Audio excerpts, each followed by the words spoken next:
Welcome to the Conception Channel podcast. I'm your host, Dr. Spence Pentland, founder and clinical director of Still.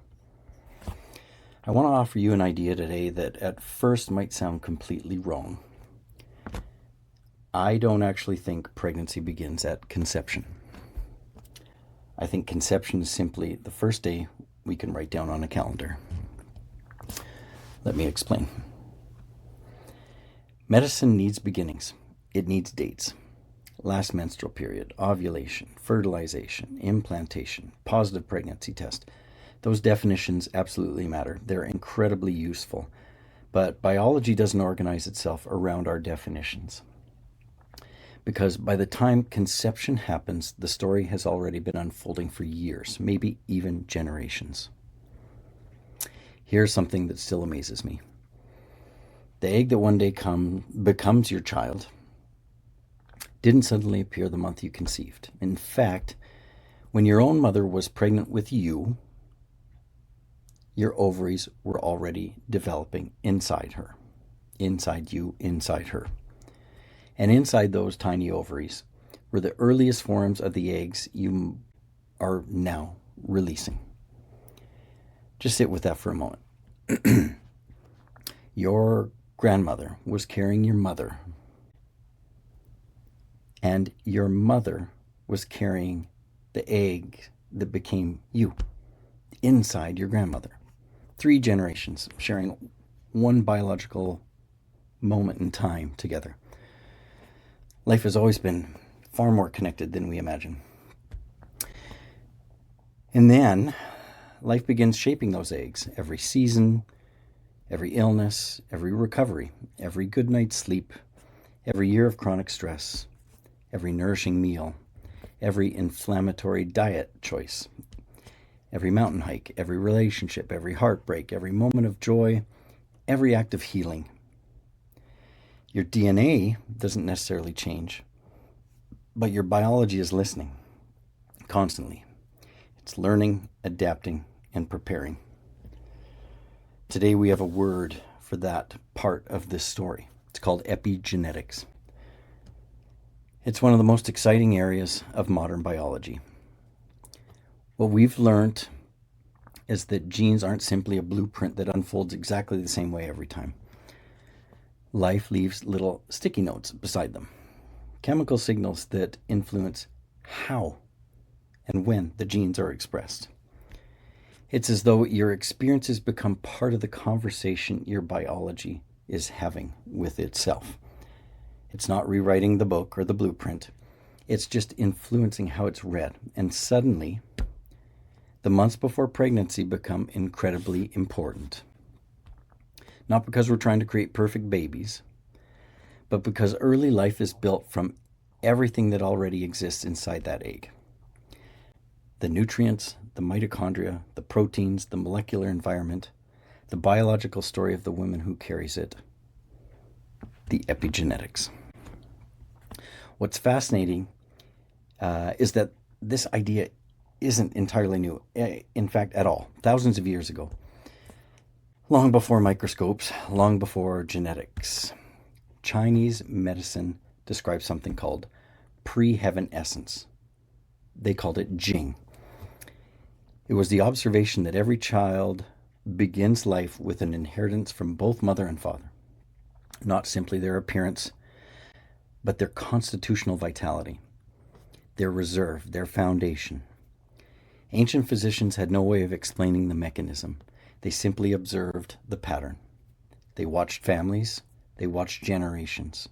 They watched health echo forward. Today, modern science is beginning to uncover some of the mechanisms behind those observations. Not because science is proving Chinese medicine, and not because Chinese medicine predicted molecular biology, but because 2 very different ways of observing life are beginning to describe something remarkably similar. That our children inherit more than our genes. They inherit the biological environment from which those genes emerge. But here's the part that moves me the most. When a woman decides months before pregnancy to nourish herself, to move her body, to sleep well, to reduce stress, to heal. She isn't simply preparing to become pregnant. She's preparing a home. We spend so much time talking about what parents should do after baby arrives. Read to them, protect them, love them, teach them. Those things are vital. But perhaps one of the very first gifts a mother ever gives her child is the body in which that child begins. The quality of the egg, the health of the placenta, the nutrients they receive, the steadiness of her nervous system, the environment in which every one of those tiny cells begins dividing. That gift starts long before a heartbeat, long before an ultrasound, long before anyone knows they're pregnant. And then something happens that's almost beyond comprehension. If that baby growing inside of her is a little girl, during that pregnancy, her little ovaries begin to form. Inside those tiny ovaries, the earliest forms of the eggs she will one day ovulate are already developing. Think about that again. While you're growing your daughter, the earliest biological beginnings of your grandchildren are already present. 3 generations connected to one pregnancy.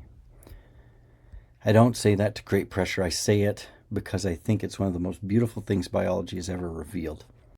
Your health today doesn't just matter to you. It becomes part of the inheritance you pass forward.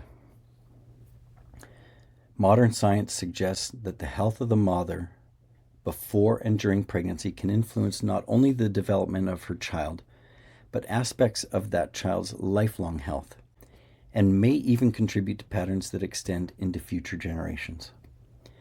We're still uncovering exactly how those intergenerational effects work, but the direction is clear. Our biology carries echoes of the environments from which it once came. Maybe that's why I've slowly stopped thinking that my job is to help people get pregnant. That feels too small. I think my job is to help people prepare for another human being, to create the healthiest possible beginning. Not because perfection is even possible, but because preparation is.